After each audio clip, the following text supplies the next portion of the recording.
sebelum kita mulai pelajaran pada malam hari ini, ada baiknya kita hadiahkan dulu surah Al-Fatihah untuk Nabi Muhammad SAW beserta keluarga dan para sahabatnya, arwah-arwah orang yang telah terdahulu, dan lebih khusus lagi untuk pengarang kitab ini.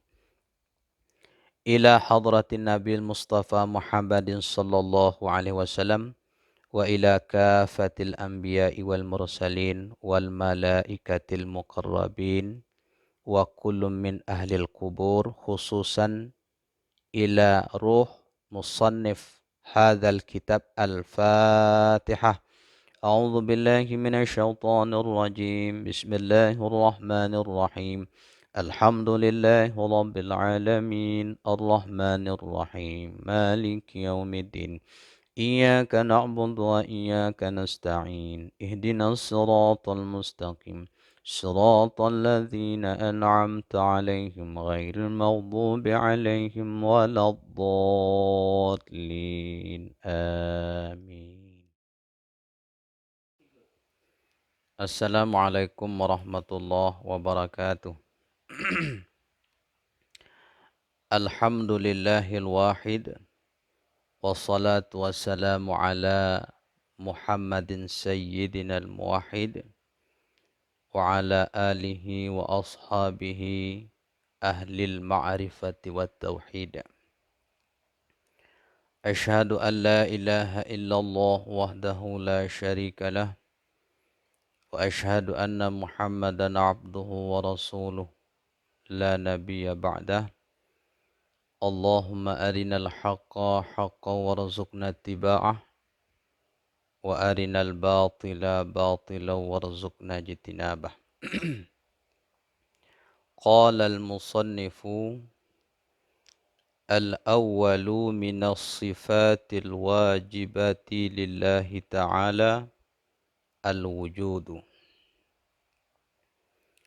واختلف في معناه، فقال غير الإمام الأشعري ومن تبعه: الوجود هي الحال الواجبة للذات ما دامت الذات. وهذه الحال لا تعلل بعلة. ومعنى كونها حالا أنها لم ترتقي إلى درجة الموجود حتى تشاهد، ولم تنحط إلى درجة المعدوم حتى تكون عدما محضا،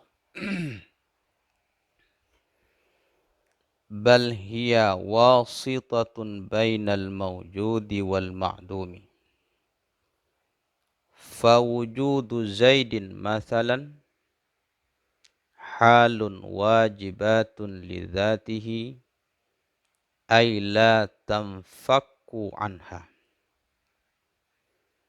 ومعنى قولهم لا تعلل بعلة أنها لم تنشأ عن شيء، بخلاف كون زيد قادرا مثلا فإنه نشأ عن قدرته. فكون زيد قادرا مثلا ووجوده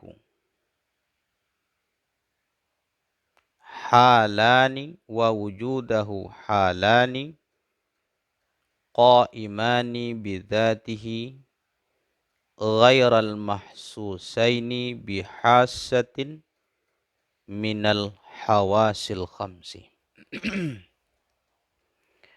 Baik, pertemuan yang ketiga ini kita masuk ke dalam membahas sifat wujud. Sifat yang pertama bagi Allah yaitu sifat wujud.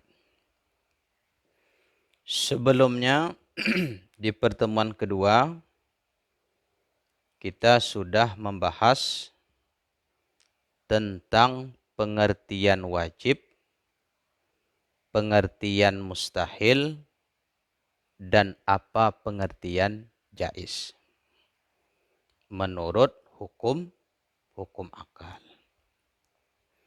Karena dengan mengenal pengertian wajib, pengertian mustahil, dan pengertian harus, dari situ kita dapat mendudukkan apa itu sifat yang wajib bagi Allah, apa itu sifat yang mustahil bagi Allah, dan apa itu hak yang harus bagi Allah.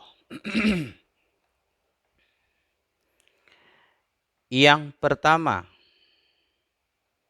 dari sifat yang wajib bagi Allah adalah wujud. Sifat yang pertama itu wujud. Wujud artinya ada. Ya. Waktu lifa fi ma'nahu, dan diperselisihkan tentang makna wujud. Ya.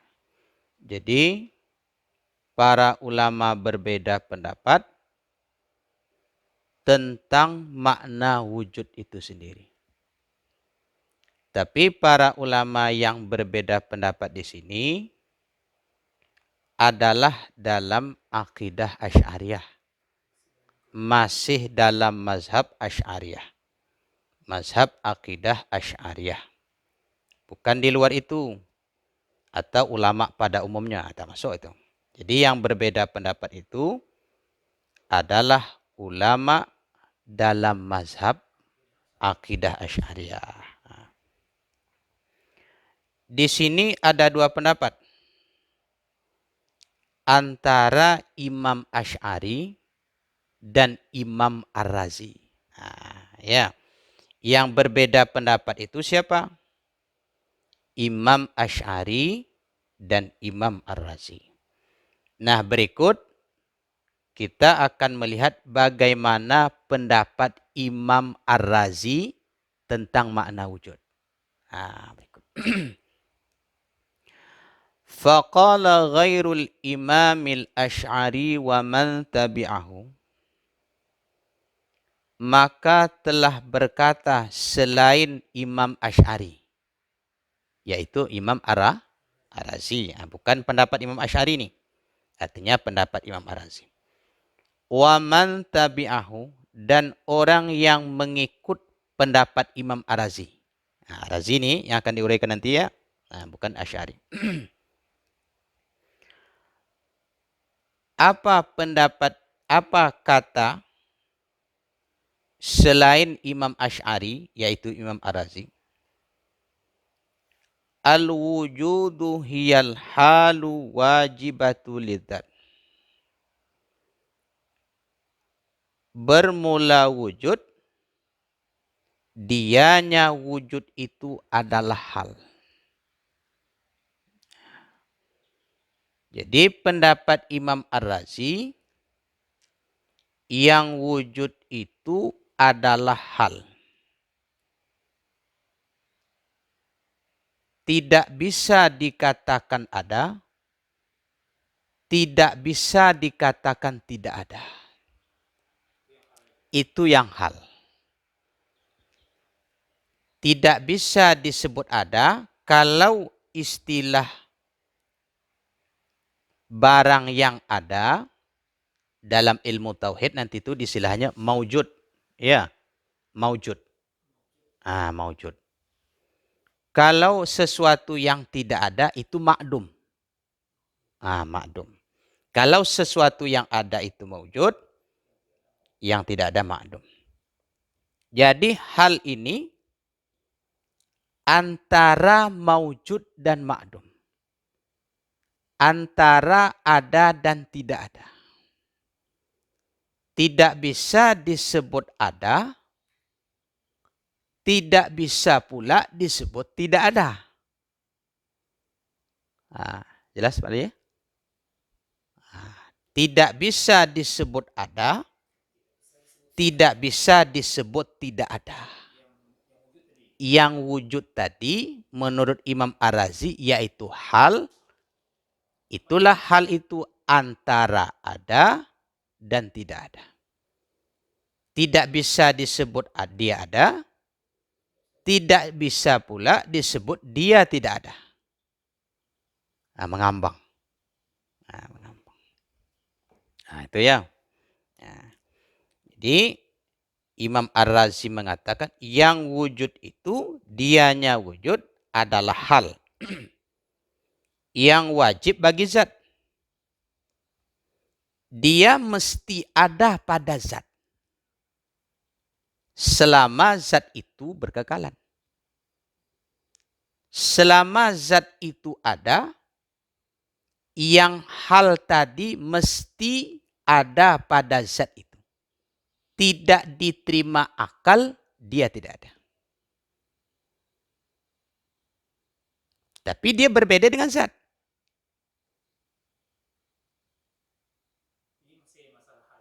Hal.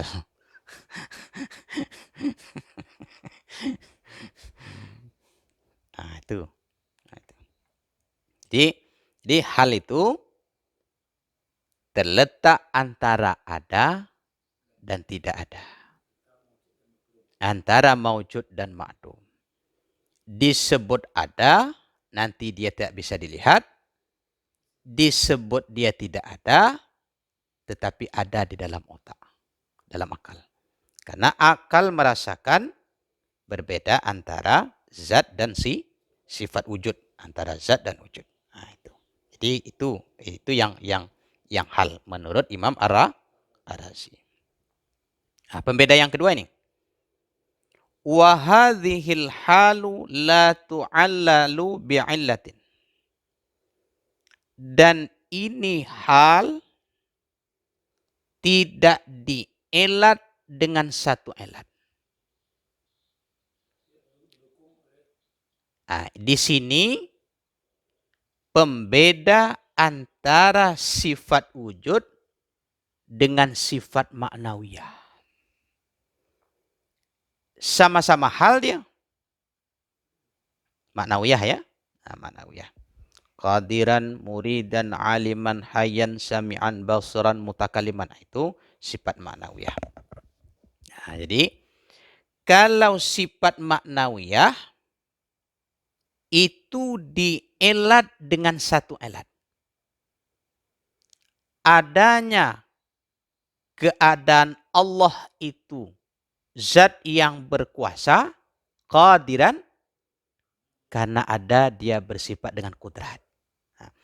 Tapi kalau wujud, tidak dikarenakan ada sifat lain. Itu pembeda antara sifat nafsiyah yaitu wujud dengan sifat maknawi. Maknawiyah. Dia nanti sama-sama hal tuh. Sama hal. Tak dikatakan ada tidak bisa, dikatakan tidak ada juga tidak bisa. Nanti itu yang wujud itu hal dapat dibawa kepada alam ini. Kanan misalnya. Ini pihak kanan. Yang kanan itu mana? Tangan kanan. Kan tak dapat dilihat itu. Tak dapat dilihat. Tak dapat lihat ya. Itu bisa dikiaskan ke situ. Tapi lah jelas pembeda apa itu hal dan apa pembeda antara sifat wujud yang nafsiyah, sifat nafsiyah dengan sifat maknawi, maknawiyah. Ini penjelas selanjutnya makna hal itu. Wa makna kauniha halan, dan makna keadaan sifat wujud itu hal, apa maknanya? Apa penjelasannya? Apa uraiannya? Ini uraiannya. Annaha lam tartaqi ila darajatil mawjudi hatta tusyahada. Bahwa sifat wujud tidak naik dia ke derajat barang yang maujud. Sehingga dia bisa dilihat. Apakah sama antara hal itu dengan barang yang maujud? Beda. Ya, dia ada nanti itu maujud, ma'dum, hal, amrun, i'tibar. Nah, ada 4. Kalau maujud bisa dilihat. Bisa ditangkap dengan panca, tapi dia tidak sampai ke derajat barang yang maujud. Sehingga dia tidak dapat dilihat. Kalau barang yang maujud dapat kita lihat. Dia tak sampai pula ke situ. Nah, itu tadi tuh disebut dia ada, tapi dia tak bisa dilihat. Karena barang yang maujud itu dapat dilihat. Paham Pak ya? Nah, gitu. Jadi maknanya bahwa sifat hal tadi, wujud tadi, bahwa dia tidak naik ke derajat maujud. Tidak sama dia dengan maujud, barang yang maujud. Sehingga dia dapat dilihat. Artinya yang maujud itu kan sesuatu yang kelihatan secara fisik, yang wujud. Dan tetapi yang wujud, yang hal ini, yang wujud ini, wujudnya Allah itu yang menurut Imam Ar-Razi itu yang hal ini dia tidak maujud, tidak kelihatan secara fisik. Iya. Dan juga tidak pula dia makdum. Tidak pula dia makdum. Tidak ada. Walaupun dia tidak kelihatan secara fisik, tapi keberadaan dia bisa kita rasakan. Bisa kita rasakan. Apakah dia tidak ada kita katakan dia makdum? Tidak. Jadi apa yang maujud? Zat Allah. Itu yang maujud tuh. Karena zat Allah itu maujud, seandainya dibuka hijab itu dari kita, dapat kita melihat zat. Karena keyakinan ahli sunnah wal jamaah nanti, orang mukmin itu dapat melihat Allah di akhirat. Tapi yang sifat wujud tak dapat dilihat. Dia ada. Itu berbeda antara maujud, barang yang maujud tadi, dengan sifat. Sifat wujud. Itu halus berarti pemikiran Ar-Razi ini. Halus dia. Paham Pak Nadia? Paham ya? Walam tanhatta. Dan tidak turun dia, tidak masuk dia, ila darajatil ma'dum, ke derajat ma'dum, tidak masuk ke kelompok barang yang ma'dum. Tidak ada. Hatta takuna adaman mahdha, sehingga dia tidak ada sama sekali. Dikatakan dia masuk kelompok yang tidak ada sama sekali, tidak pula.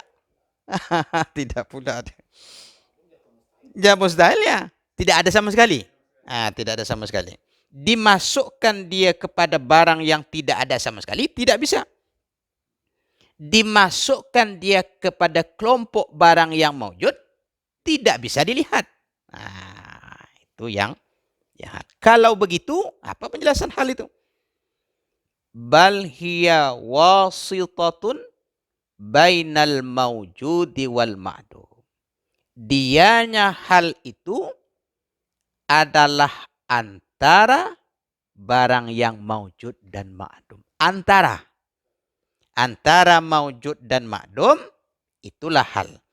Bahasa kita, antara ada dan tiada, itulah hal. Jadi istilahnya bahasa kita itu antara ada dan tiada lah dari dulu didiskusikan orang. Kalau dibawa kepada istilah tauhid lah hal nama itu. Orang tauhid sudah membahasnya. Sampai situ duduk enak. Duduk itu. Tak uling lagi kan. Nggak bertenang. Menjelaskan nggak bertenang. Nggak bertenang. Masukkan dia. Nah, sekarang dia bawa contoh. Fawujudu Zaidin.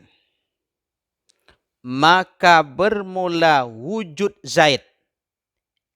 Zaid itu zat. Wujud itu sifat. Zaid bersifat dengan wujud. Contoh. Maka bermula wujud Zaid, nisbah contoh, itu adalah hal yang wajib bagi Zaid, mustahil tidak ada. Nah, itu kan. La tanfaku anha, yang tidak mungkin hal itu terpisah dari zat. Ya. Nah, berbeda antara wujud dengan zat Zaid. Karena yang wujud tadi sifat, yang Zaid tadi adalah zat. Yang wujud itu melekat di zat. Selama Zaid itu masih ada dalam dunia, yang wujud pasti ada. Tapi wujud itu tak bisa dilihat. Nah, tak bisa dilihat. Seketika kita melihat, yang dilihat itu zat Zaid. Yang wujud tak dapat dilihat. Karena itu sifat. Nah, karena itu sifat, dia tak bisa dilihat. Nah, karena itu sifat. Nah, titik. Nah, duduk pengertian hal. Wa makna qaulihim, dan makna ucapan mereka yang ibarah di atas tadi, la tu'allalu bi'illatin, tidak dielat sifat wujud tadi dengan satu elat. Kan ada di awal tadi.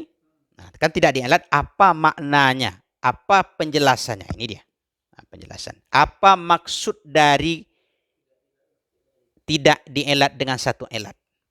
Nah, annaha lam tunsha an syai'in. Bahwa sifat wujud itu tidak timbul dari sesuatu yang lain. Dia ada bukan dikarenakan ada yang lain. Berdiri sendiri. Nah, tidak dikarenakan ada yang lain. Bi khilafi kauni Zaidin qadiran, dengan menyalahi keadaan Zaid orang yang kuasa. Nah, ini qadiran tadi berarti itu contoh sifat maknawiyah pada Zaid. Qadiran, keadaan Zaid orang yang berkuasa. Dengan menyalahi keadaan Zaid orang yang berkuasa, ini sebuah contoh. Fa innahu nasya'a an qudratihi, maka keadaan Zaid orang yang berkuasa itu timbul dari sifat kudratnya Zaid. Kenapa ada keadaan Zaid orang yang sanggup? Itu karena dia ada sifat kudrat. Tapi kalau wujud, ada wujud tidak dikarenakan ada yang lain. Nah, oleh karena itu dia disebut sifat nafsiyah. Karena dia tidak bergantung kepada yang lain. Nah, yang lain. Makanya sifat nafsiyah namanya. Fakaunu Zaidin qadiran mathalan wa wujudu, maka keadaan Zaid orang yang berkuasa, nisbah contoh, dan wujudnya Zaid. Kan dua sifat tuh. Qadiran satu pada diri Zaid, yang kedua wujud. Sama-sama sifat. Satu sifat nafsiyah, satu sifat maknawiyah. Itu adalah dua hal. Kedua-duanya hal. Sifat nafsiyah itu hal, sifat maknawiyah juga berbeda. Satu dielat dengan satu elat, sifat maknawiyah, yang satu tidak. Nah, itu. Jadi yang halnya Zaid orang yang berkuasa itu di mana halnya itu? Hal itu tak dapat dilihat. Oh, yang tadi itu antara ada dan tidak. Antara ada dan tidak. Setiap orang yang berkuasa, Zaid kah, Ahmad kah, Hasan kah, pasti ada sifat keadaannya orang yang berkuasa. Tapi sifat keadaannya orang yang berkuasa itu tak dapat dilihat. Kalau dia berkuasa dapat dilihat? Dapat. Dapat dilihat. Dia kuasa mengangkat sesuatu. Itu dapat dilihat. Tapi keadaan dia orang yang berkuasa itu tak dapat dilihat. Nah, tak dapat. Berarti dia termasuk hal ya. Nah, itu hal. Jadi fakaunu Zaidin qadiran mathalan wa wujuduh, maka keadaan Zaid orang yang kuasa nisbah contoh dan wujudnya Zaid dua hal yang berdiri di zat. Nah, sama-sama sifat hal, sama-sama hal. Yang tidak bisa keduanya diindra dengan salah satu panca indera yang lima.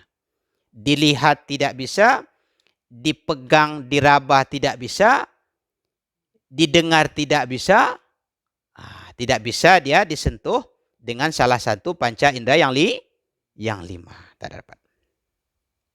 Nah itu. Illa annal awwala lahu illatun yunsha'u anha.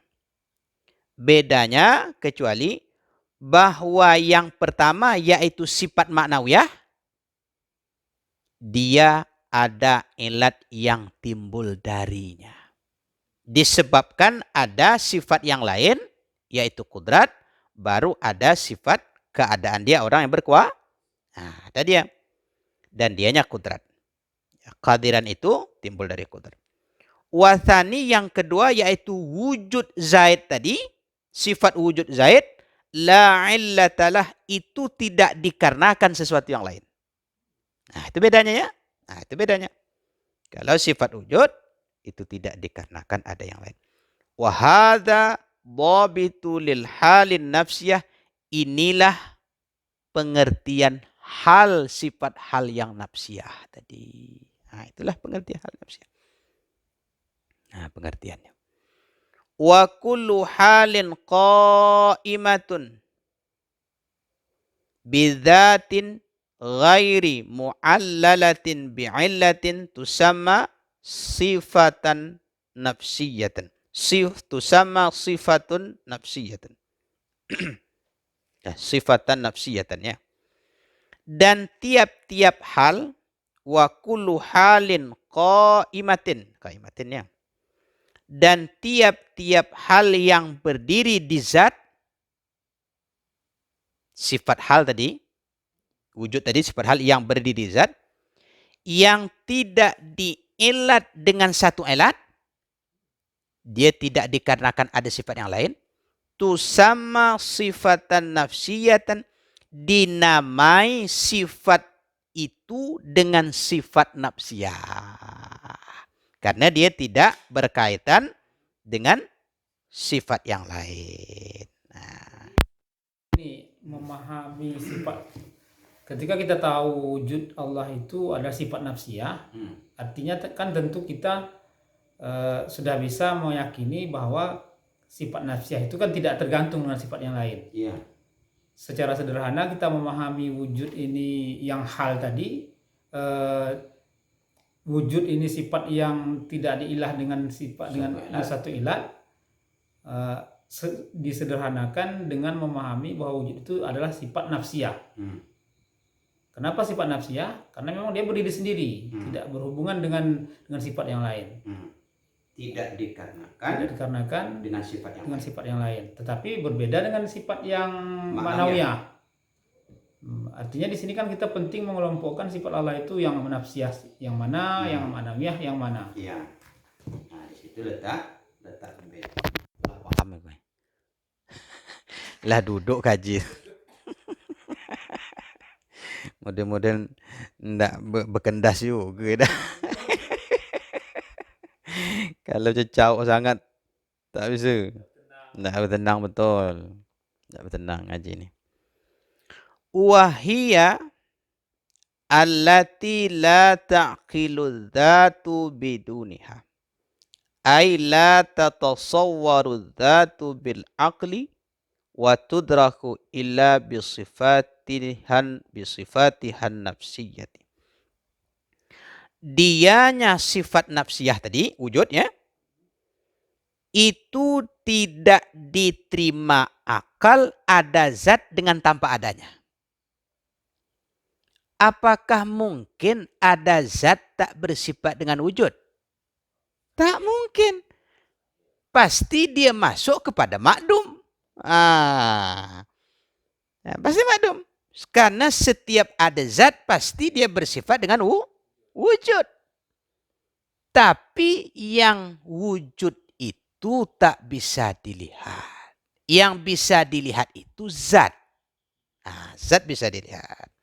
Tapi akal tidak akan menerima ada zat tanpa bersifat dia dengan wujud. Tidak diterima oleh akal. Artinya tidak tergambar ada zat di akal.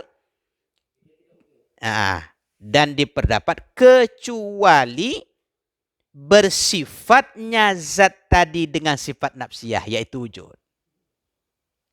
Setiap ada zat, pasti dia bersifat dengan wujud.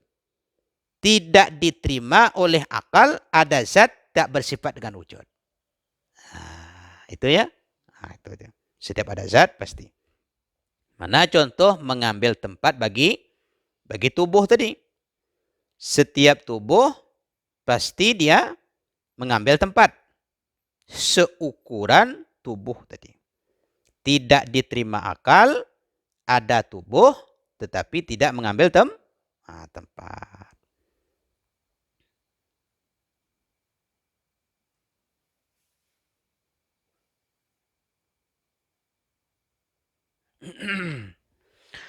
Wa ala hadzal qaul, dan di atas ini pendapat yang mengatakan wujud tadi adalah hal, yaitu pendapat Imam Ar-Razi.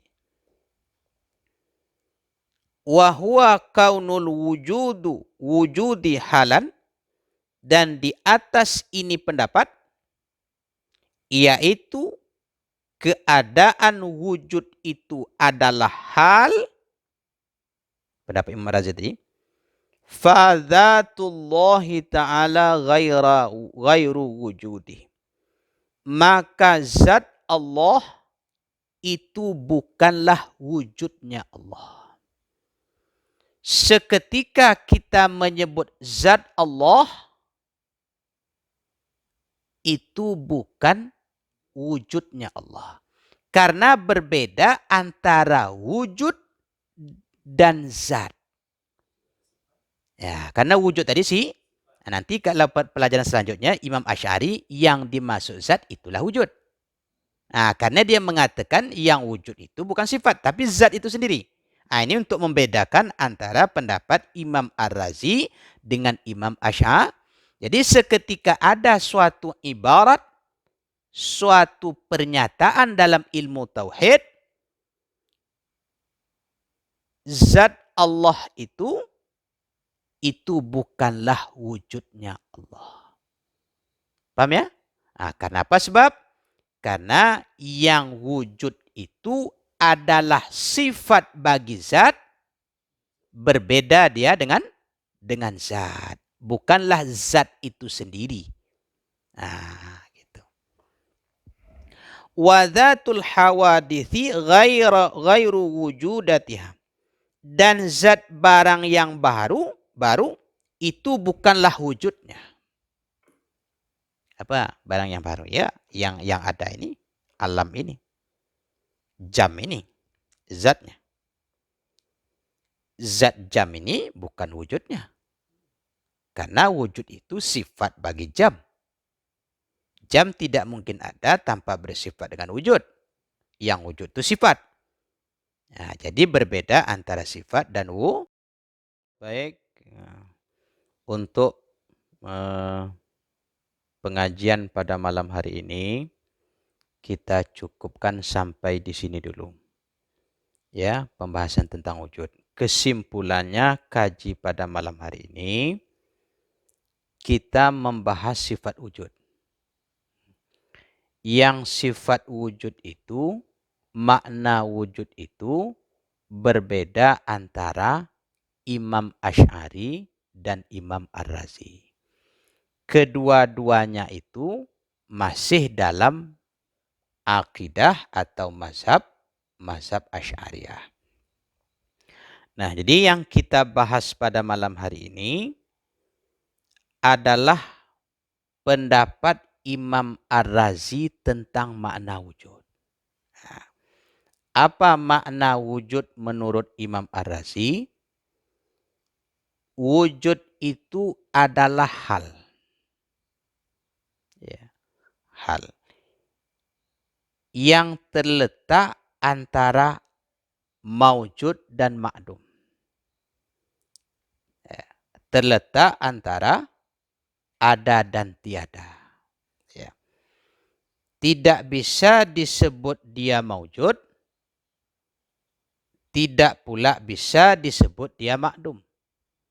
Nah, tapi yang wujud itu antara maujud dan ma'dum, itulah yang dimaksud hal tadi oleh Imam Ar-Razi.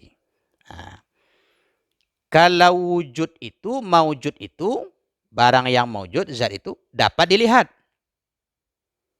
Yang wujud itu tidak masuk kelompok barang yang maujud. Karena setiap barang yang maujud itu dapat dilihat. Hal itu tak masuk kelompok itu.